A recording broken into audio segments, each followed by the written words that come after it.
Pacers beat the Jazz right here in Gainbridge Fieldhouse. Tony East here with Forbes and Locked On Pacers. They won the game. They won by a lot, and I don't think anybody really feels like that's the story of the game. Final score here, Pacers score 140, Jazz 112. A very interesting game to kind of talk about because a 28-point win sounds great. The Pacers scored 83 points in the second half. I actually think had this game happened the exact same two halves, but they were in reverse order. The Pacers had the first half they just did, and then the second half was the first half that just happened. Everybody would feel great about how the Pacers played because they were that good in the second half, but their first impression went a long way in this game of just kind of being sad and not at the level it needed to be. The Jazz were up as much as 13 in the second quarter of this game. They were hitting timely threes. They were getting into the paint when they needed to. The Pacers really changed their rim defense and deterrence throughout the game. But the Jazz were playing just well enough that everybody kind of thought, man, this is really going to happen, right? Are the Pacers really going to let this one slip out of their hands against the team with the worst record in the league? Johnny Juzang was hot early. Kyle Filipowski, most of his points came early. Colin Sexton was scoring early. It just felt like the Jazz were going to get enough out of their timely shooting and good enough play. And then the Pacers ran them over like a truck in the second half. 41-35 third quarter gave the Pacers the lead. And I was actually a little concerned after that quarter thinking, man, the Pacers needed 41 to get the lead. It's very possible to me that, if they don't score that many in the fourth, this one could be tough for them to actually put away. But then in the fourth quarter, they did everything well. 42 points scored, just 18 allowed. Brilliant fourth quarter, right? On their way to a 28-point win. Again, so had these quarters flipped and the Pacers were up 30 at halftime of this game, I think everybody would have felt fine about a 28-point win. But the first half was so bad until the final couple minutes when the Pacers roared back to make it a 2-point game that it's really hard for it to feel that way. It felt like the Pacers really tripped all over themselves early and found enough ways to get it done. They were dominant in the second half, though. It does sell them short to only say this is a game that, it was poor. They really picked things up in a way that changed the game. I thought Miles Turner was the leader of it, but just running through generically the second half stats, 83-53 Pacers. The Pacers shoot 67% from the field, 6 of 13 from deep. They made 19 free throws. They only had 3 turnovers. They did well on the glass. The Jazz in the second half, 37% from the field. They were 6 for 22 from deep. They only made 13 free throws, and they had 7 turnovers. The Pacers just kicked their behinds to get it done and set the tone. I thought the most important player quarter for the Pacers in this game was the third quarter that Miles Turner gave the Pacers. Haliburton scored more than he did and assisted. In fact, 12 and 7 in that quarter for Haliburton. That got the Pacers going offensively. It was their best offensive quarter at the time of the game. But Turner had this awesome play finishing quarter. He made a couple shots inside the arc. He made a pair of twos, and he had 6 free throw attempts. He was playing well in pick and roll with Haliburton to get to the basket. That was huge on the offensive end to give the Pacers some paint threat in that period where it felt like, the shooting was more important. They did make 4 threes.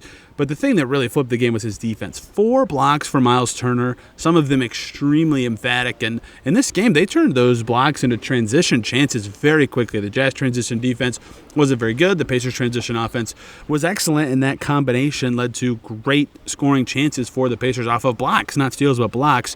So Turner not only statistically had a good quarter, I thought he set an energy level that was desperately needed for the Pacers, right? Like they needed anyone to kind of drag them out of the mud, and he really did that in the third quarter, and that set the tone for a fourth quarter that featured a similar offensive output, right? They made 15 shots in the fourth quarter and 10 free throws, but defense kept exploding, right? They had a couple more block shots. Jarris Walker had one. Johnny Furphy had one. Pascal Siakam had one, and their offense was brilliant again. Mathurin was really good in the fourth quarter. We'll talk about him later because he returned from injury. Siakam was good in the fourth quarter. They just got enough from everybody, and the energy needed to be contagious, and Miles Turner made it happen because the first half was ugly, right? The Pacers couldn't stop the Jazz. Jazz made 10 timely threes. They had 11 offensive rebounds.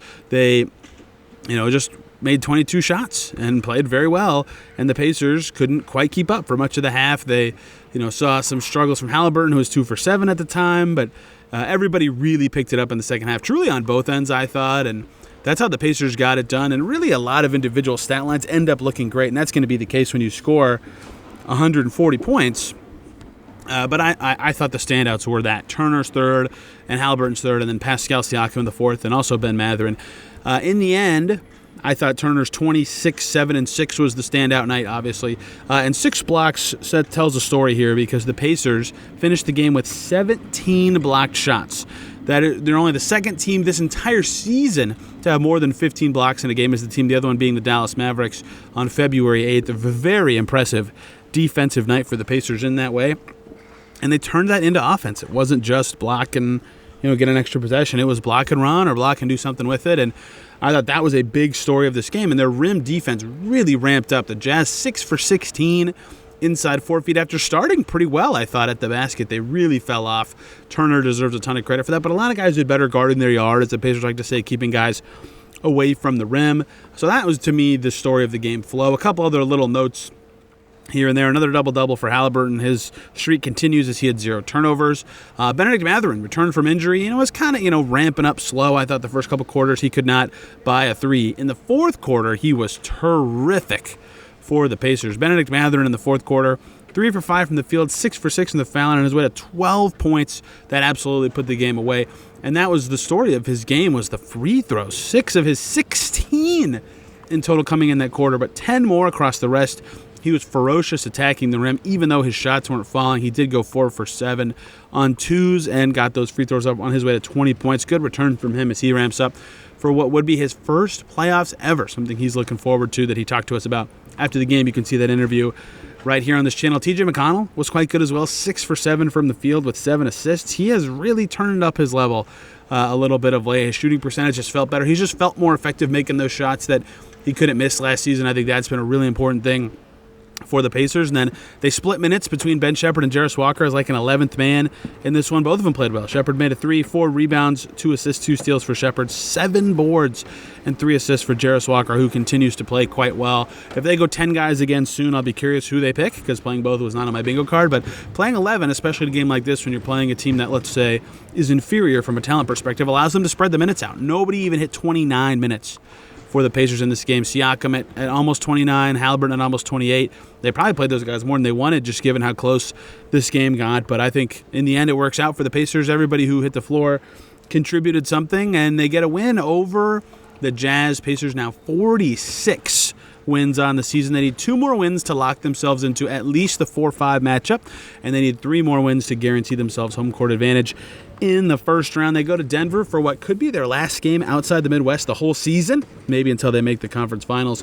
On Sunday, we'll have a breakdown on this channel after that one, and I will be at every game the Pacers play the rest of the way, so you can expect a ton more right here on this channel. If you want a deeper dive into this game, Locked On Pacers is the place for you. We'll get into more depth on what the Pacers changed offensively, Miles Turner's huge quarter, and so much more. Hope you guys enjoyed this one. We'll see ya very soon.